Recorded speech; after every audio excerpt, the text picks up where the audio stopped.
Tolstoy हा फार मोठा लेखक होता, रशियातला तत्वचिंतक होता. त्याला भविष्याचा वेध घेण्याची शक्ती त्याच्या विचारात आणि त्यांच्या लिखाणामध्ये होती. आणि त्याची एक गोष्ट फार प्रसिद्ध आहे, ती म्हणजे जास्त हवरटपणा किंवा हव्यास किंवा फाजील महत्वाकांक्षा ठेवली की त्याचा अंत काय होतो,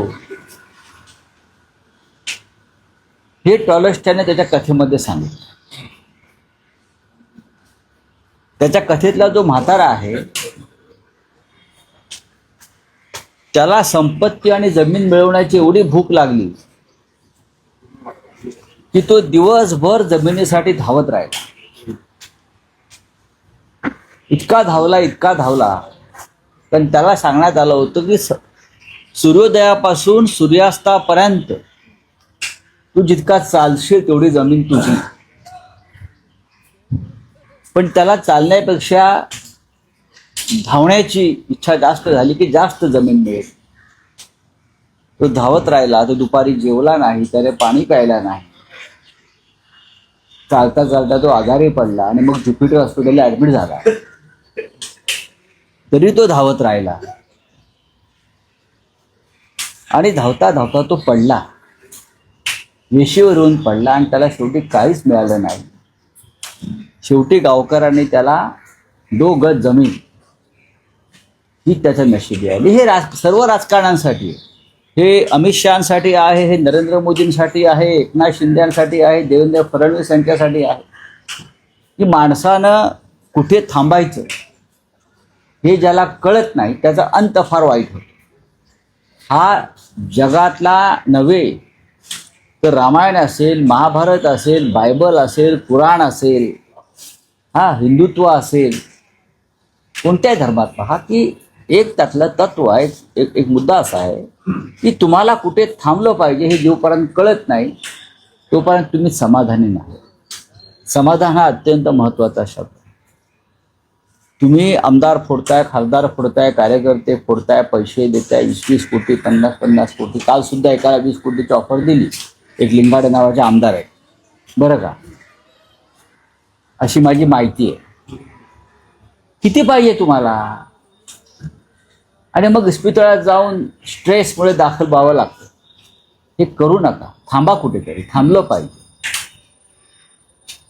तर ही गोष्ट त्या टॉल्स्टॉयची ती लोकांनी वाचावी, कारण आताच्या राज्यकर्त्यांना, राजकारण्यांना वाचनाची आवड नाही, म्हणून ती वाचावी, तुमच्या माध्यमातून समजून घ्यावी आणि एक पूर्णविराम तयार करावा. तर अंत आपोआप येतो, लक्षात घ्या. बोला.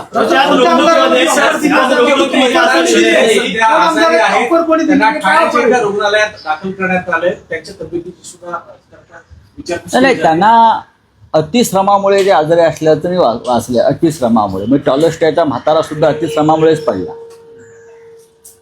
टॉल्स्टॉयच्या कथेतला म्हातारा सुद्धा अतिश्रमामुळे, सतत धावत राहिल्यामुळे, जमिनीसाठी, आमदारांसाठी, खासदारांसाठी, बरं का, पदासाठी, पैशासाठी.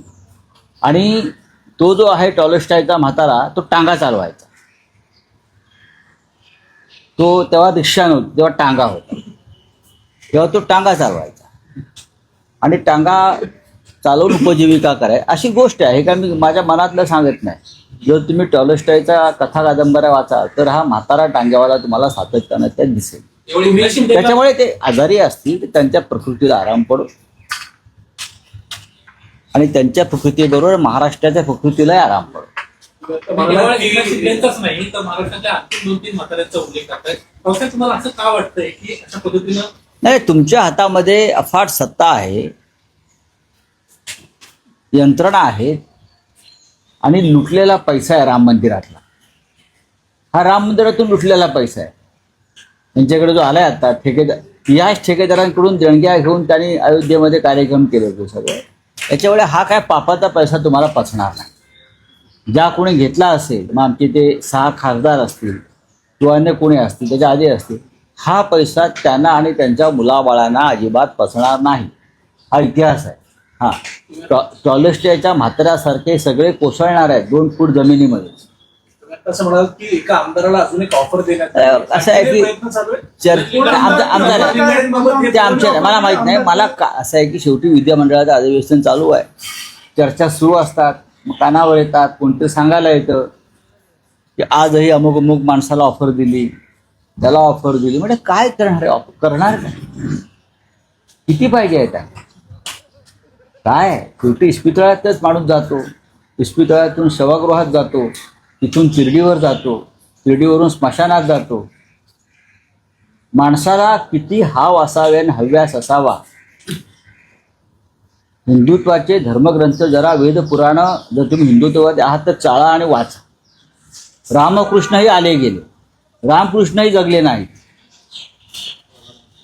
त्यांनी युद्ध जिंकलं महाभारताचं आणि सगळ्यांना जावं लागलं. तुम्ही का अमर आहात का? कोणी मोदी अमर आहेत का? नाही ना. अमित शहा अमर आहेत का? नाही. देवेंद्र फडणवीस आणि एकनाथ शिंदे काय आजरा अमर आहेत का? कोणी अमर नाही, लक्षात घ्या. आणि शेवटी मग एक नियती अशी असते की तुम्हाला पूर्णविराम देते. आज तुमचं रामरक्षा आंदोलन आहे, रामरक्षा आंदोलनाच्या आज सुरुवात होते. दुसरीकडे सत्ताधारी म्हणतात की तुमचं अरे कोण आमदार रक्षा आंदोलन तुम्ही करा म्हणून. अरे साले कोण ते सत्ताधारी? काय सत्ताधारी सत्ताधारी सत्ताधारी? हिंदुत्वासाठी आंदोलन चाललंय ना, तुम्ही त्याला सामील व्हायला पाहिजे. स्वतःला म्हणता ना हिंदुत्व सोडलं आम्ही. मग राम मंदिराची जी लूट सुरू आहे, जे दरोडे पडत आहेत, राम मंदिरात काय चोरलं गेलं नाही? मी काल सांगितलं, रामाचा मुकुट चोरला गेला, रामाच्या पादुका चोरल्या गेल्या, रामाची कर्णफुलं चोरली गेली. नरेंद्र मोदी निवडणुकीत सांगत होते ना, मंगळसूत्र चोरणार. सीतेचं मंगळसूत्र चोरलं गेलंय, तुम्हाला माहिती आहे का? सीतेला दान केलेली मंगळसूत्र चोरली गेली. हे या महाराष्ट्रातलं आणि देशातलं हिंदुत्ववाद्यांना माहिती आहे का? सीतामाईचं हिंदुत्व मंगळसूत्र ज्या पद्धतीने चोरलं गेलंय, सीतामाईला अर्पण केलेली 27 मंगळसूत्र चोरली गेली. तिथं का अब्दुल, रहीम, शमशाद असे कोणी आले होते का चोरायला? कोण आहेत ते चोरणारे? मिश्रा, दुबे, चंपतराय, राव, राय हेच आहेत. आणि नेतृत्व कोणाचं आहे? मोदींचं आहे. सीतेचं मंगळसूत्र चोरता, काय तुमचं धाडस? सीतेची पैंजणं चोरली आहेत सीतामाईची, रेकॉर्डवरती आलंय SITच्या. सीतामाईची पैंजणं, सीतामाईचा कंठहार, सीतामाईचं मंगळसूत्र, रामाचा मुकुट, रामाचे अलंकार, रामाचे आभूषणं, रामाची कर्णफुलं हे चोरून तुम्ही राज्य करताय आणि आम्हाला हिंदुत्व शिकवत्या. सत्ताधारी सत्ताधारी झाले. कोण सत्ताधारी आहे? विष खाऊन मेलं पाहिजे या सत्ताधाऱ्यांनी. अशी रामाची लूट केलेली आहे. हे दुर्योधनाचे सत्ताधारी आहेत सगळे. हे दुर्योधनवादी आहेत जे आम्हाला प्रश्न विचारतायत रामरक्षा आंदोलनावरून. त्यांचा बाप दुर्योधन आहे. टाकाय या प्रकरणामध्ये आपण पाहतोय की चंपतराय असतील किंवा याच्यावर आता आज आम्ही संध्याकाळी 4 वाजता दादर पश्चिम कबूतरखान्याजवळच्या हनुमान मंदिराजवळ शिवसेना पक्षप्रमुख माननीय उद्धव ठाकरे यांच्या उपस्थितीमध्ये रामरक्षा आंदोलन करतो आहोत. आणि ते अत्यंत महत्त्वाचं आहे. महाराष्ट्राच्या कानाकोपऱ्यामध्ये आजपासून अशा प्रकारच्या आंदोलनाला सुरुवात होते आहे आणि कदाचित हे आंदोलन महाराष्ट्राच्या सीमेच्या बाहेर जाईल. आम्ही पुढच्या राम मंदिराचे कोषाध्यक्ष आहेत कोषाध्यक्ष गोविंद देवगिरी महाराज यांची अद्यापही चौकशी झालेली नाहीये. गोविंद देवगिरी यांची चौकशी झालेली, त्यांचे कोषाध्यक्ष आहेत, त्यांच्याबद्दल अजूनही काही कारवाई झाली नाही. बघा, मुघल काळामध्ये एकच महमूद गझनवी होता. आता राम मंदिराच्या लुटीमध्ये एकूण 25 महमूद गझनवी भाजपच्या त्या टोळीमध्ये आहे. त्याच्यामध्ये तुम्ही सांगताय ती दुरस्त असू शकतात, मला माहित नाही. कोषाध्यक्ष की त्यांची जबाबदारी सगळ्यात जास्त होती. कांग्रेस कह रही कि 2 तिहाई मत बीजेपी के पास नहीं, पार्टी तोड़ने के बाद आपका क्या? ये सही है.